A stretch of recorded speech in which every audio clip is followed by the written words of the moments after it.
اللهم صل على سيدنا ومولانا محمد افضل صلواتك بعدد معلوماتك وبارك وسلم وصل عليه. بسم اللہ الرحمن الرحیم.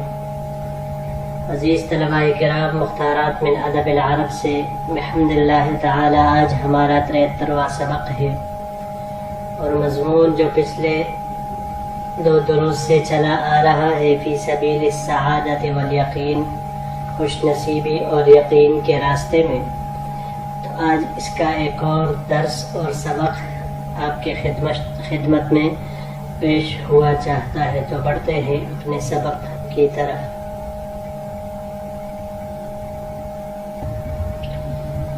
جی، تو پچھلے دروس میں ہم نے پڑھا، امام غزالی رحمہ اللہ فرماتے کہ میں نے اپنے حالت کی تبدیلی کے بارے میں غور و فکر کیا اور اس کے بارے میں ارادہ کیا کہ بغداد سے نکل کر کسی دوسری جگہ چلا جاؤں جہاں میرے اعمال وہ سدھر جائے اور میری زندگی وہ سنور جائے. تو کہتے کہ اس سلسلے میں میں روز ارادہ کرتا، اگر ایک قدم آگے بڑھاتا تو ایک قدم پیچھے چلا جاتا. ایک دن چلنے کا عزم ہوتا تو دوسرے دن پھر اس سے شیطان مجھے پلٹا دیتا. تو انہی حالات میں اللہ نے میرے اوپر ایک ایسی حالت کو اختیار نازل کر دیا کہ جس نے میرے اختیار کو اضطراب میں تبدیل کر دیا، اور وہ یہ تھا کہ اللہ تعالیٰ نے میری زبان محفوظ کر دی، اس کو بند کر دیا. تو باوجود چاہنے کے کہ میرا دل چاہتا تھا کہ میں لوگوں میں مختلف لوگوں کے سامنے درس کروں، لیکن کوئی ایک لفظ بھی میں ادا نہیں کر سکتا، میری زبان بند تھی اور نہ ہی میں اس کی استطاعت رکھتا تھا. یہ حالت طاری ہو گئی. پھر اس کے ساتھ ساتھ اس بات کو محسوس کرتے کرتے میرے اندر سے جو لذت والی حس تھی وہ بھی بالکل ختم ہو گئی، کہ جو کھانے کی خوشگواریت پانی کے بارے میں وہ انسان کو آگاہ کرتی ہے، تو میرے لیے وہ چیز بھی بالکل ختم ہو گئی تھی. اس سے بھی میرا ناطہ وہ بالکل ایک طرح سے مکمل طور پر ٹوٹ گیا تھا. تو لہٰذا جب یہ تمام چیزیں ساتھ چھوڑ دی تو طبیب بھی علاج سے عاجز آ گئی، اور انہوں نے کہا کہ بھئی یہ تو ایک ایسا مرض ہے جو دل پر نازل ہوا ہے، یعنی اس کا حملہ دل سے ہی ہوا ہے. تو دل پہلے متاثر ہوا ہے اور اس کے بعد دل کے یہ وجہ سے یہ پورے بدن میں اور آپ کی پوری مزاج میں یہ سرائیت کر گیا ہے. تو انہوں نے کہا کہ اس کا علاج کوئی نہیں مگر یہ کہ دل جس بات پہ خوش ہوتا ہے اور صحیح ہوتا ہے اس کام سے بھی یہ سارا مرض ختم ہوگا. تو آگے اپنی بات کو جاری رکھتے ہوئے فرماتے ہیں ثم لما احسست بعجزی، جب مجھے اپنے عاجز ہونے کا احساس ہو گیا، وسقط بالکلیت اختیاری، اور میرا اختیار مکمل طور پر ختم ہو گیا، التجأت الى اللہ تعالی التجاء المضطر الذي لا حیلۃ له، تو میں نے اللہ رب العزت کی طرف پناہ پکڑی، یعنی اس کی طرف رجوع کیا، اس پریشان شخص کے پناہ پکڑنے یا رجوع کرنے جیسا کہ جس کے پاس اپنے پریشانی کا کوئی حل نہ ہو. فَأَجَابَنِيَ الَّذِي يُجِيبُ الْمُضْطَرَّ إِذَا دَعَاهُ، بس اللہ نے قبول کی میری دعا کو، وہ اللہ جو پریشان شخص کی دعا قبول کرتا ہے جب وہ اسے پکارتا ہے. وَسَهَّلَ عَلَى قَلْبِي الْإِعْرَاضَ عَنِ الْجَاهِ وَالْمَالِ وَالْأَوْلَادِ وَالْأَصْحَابِ، اور میں نے دل کو جاہ، مال و اولاد اور دوستوں سے اعراض کرنے پر سہولت بخشی.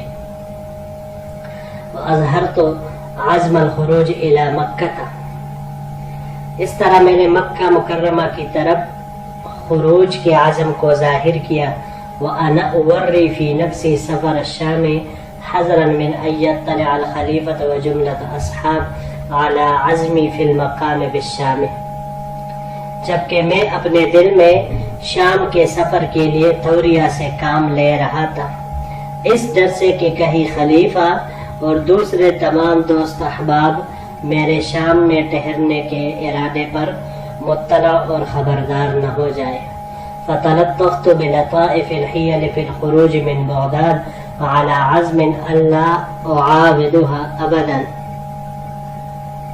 لہذا میں بغداد سے نکلنے میں مختلف حیلوں سے اس عزم کے ساتھ کام کیا کہ اب دوبارہ کبھی بھی بغداد واپس نہ آؤں گا. واستهدفت لأئمة أهل العراق كافة. میں علماء عراق کا ہدف بنا، تمام عراق کے علماء کا ہدف بنا. اذ لم يكن فيهم من يجوز ان يكون الاعراض عما كنت فيه سببا دينيا، اذ ظنوا ان ذلك هو المنصب الاعلى في الدين وكان ذلك مبلغهم من العلم.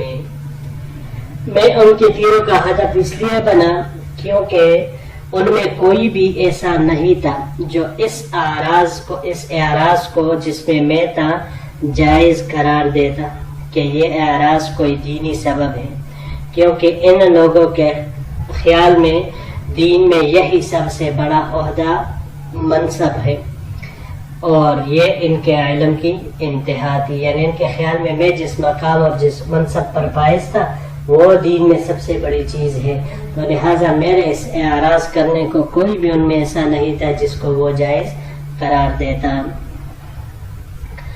اچھا جی، یہاں پر یہ پہلا لفظ ہے اوری. وری توریتن، یہ باب تفعیل سے یہاں پر استعمال ہوتا ہے. توریہ کہتے ہیں حقیقت چھپانے کو، یعنی کرنا کچھ اور ہو اور بندہ بتلائے کچھ اور اس میں کسی مصلحت کی وجہ سے یہ کیا جاتا ہے. یعنی اصل بات چھپا کر دوسری بات کو ظاہر کرنا، اسے توریہ کہا جاتا ہے. اچھا، باب ضربہ سے ورین، اس کا مصدر آتا ہے پیپڑے پر مارنے کے معنی میں، کہ جس کو پیپڑے پہ مارا جائے تو اسے ورین کہا جاتا ہے. اور اگر اس کو ہم باب تفاعل سے لے تورین تو پھر اس کا معنی چھپنا آتا ہے.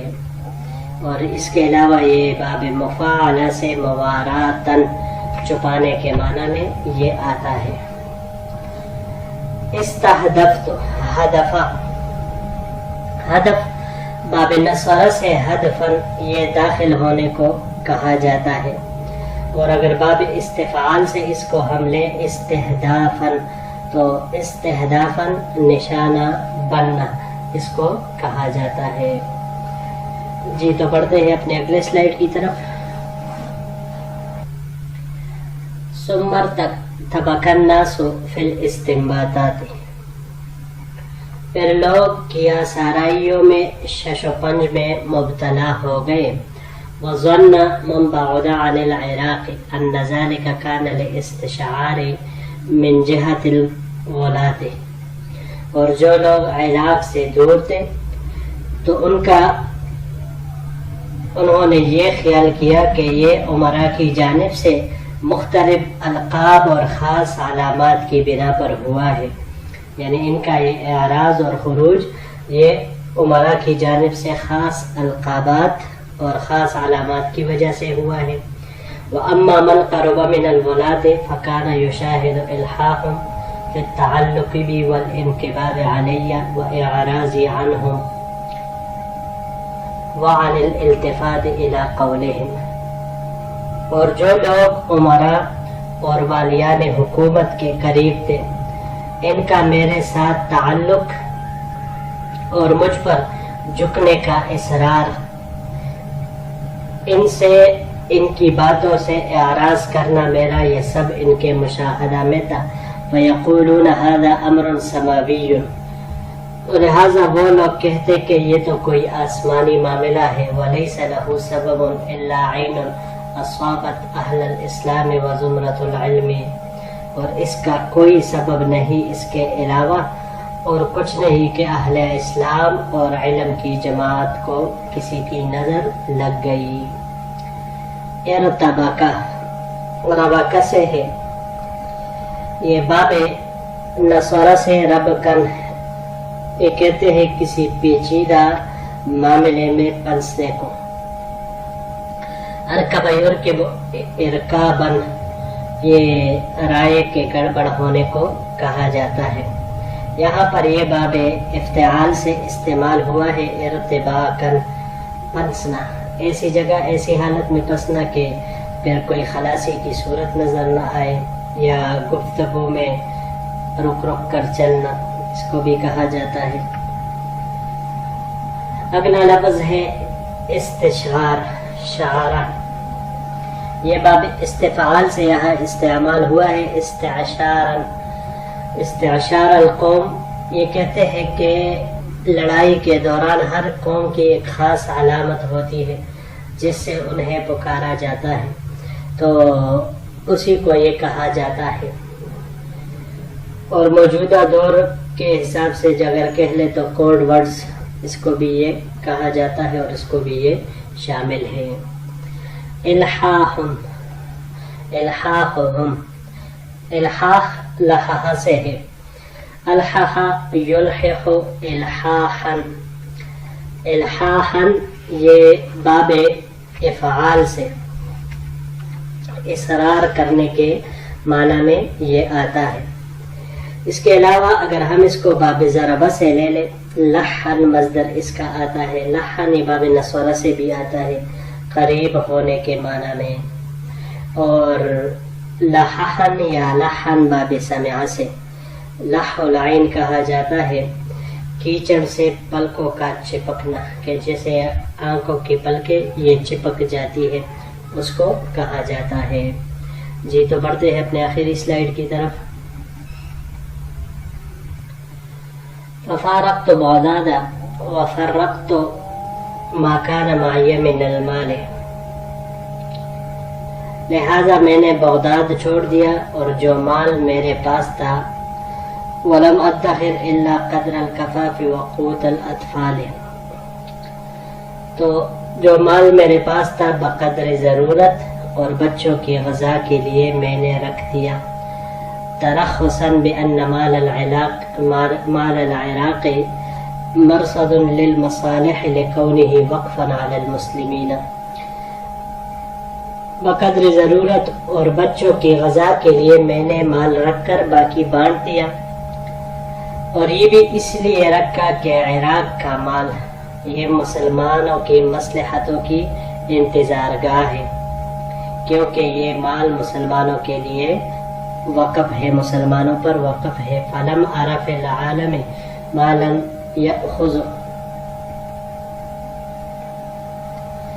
یأخذہ العالم لعیالہ اصلح منہ، میں نے جہاں میں کوئی مال ایسا نہیں دیکھا کہ اس کو عالم اپنے عیال کے لیے اس لیے نہ لے کہ وہ اس مال سے زیادہ پاکیزہ ہے۔ ثم دخلت الشام واقمت به قریبا من سنتین، پھر میں شام میں داخل ہوا اور وہاں پر تقریباً 2 سال میرا قیام رہا۔ لا شغل لی الا العزلۃ والخلوۃ والریاضۃ والمجاہدۃ اشتغالا بتزکیۃ النفس وتذہیب الاخلاق وتصفیۃ القلب لذکر اللہ تعالی کما کنت حصلتہ من علم الصوفیہ۔ ان 2 سالوں میں میری مصروفیت صرف لوگوں سے جدائی، اعتزال، لوگوں سے دوری، تنہائی، ریاضت، مجاہدہ، تزکیہ نفس، تہذیب اخلاق اور اللہ کے ذکر کے لیے قلب کو صاف کرنے کی خاطر مشغول رہنے میں تھی، جس طرح کما کنت حصلتہ من علم الصوفیہ، جس طرح میں نے صوفیاء کرام کے علم سے حاصل کیا تھا۔ یہاں پر یہ 2 الفاظ ہے جی۔ پہلا الکفاف، پہلے بھی ہم نے کہا تھا کفاف من الرزق، یہ اس روزی کو کہا جاتا ہے جو گزارے لائق ہو، اور گزارے لائق کتنا ہوتا ہے کہ جو انسان کو سوال سے اور دوسرے سے مانگنے سے مستغنی اور بے پرواہ کر دے، اس کو کہا جاتا ہے۔ اگلا لفظ ہے مرصد، اس کو مرصدن بھی پڑھ سکتے ہیں، مرصدن بھی پڑھ سکتے ہیں۔ یہ ظرف ہے رصدہ، باب نصرہ سے رصدن یا رصدن، صاد کے حرکت کے ساتھ و بسکون الصاد دونوں طرح کے انتظار کرنے کے معنی میں آتا ہے یا گات لگا کر بیٹھنے کے میں آتا ہے. اور اگر اس کو ہم باب مفاعلہ سے لے لیں مراصدتاً تو مراصدتاً اس کا معنی پھر آئے گا گات میں بیٹھنا. جی تو عزیز طلبہ کرام یہی تک ہمارا آج کا سبق تھا. انشاءاللہ العزیز اگر زندگی رہی تو پھر اس مضمون کے آخری سبق کے ساتھ اگلے درس میں پھر آپ کی خدمت میں حاضر ہوں گی. السلام علیکم ورحمۃ اللہ وبرکاتہ.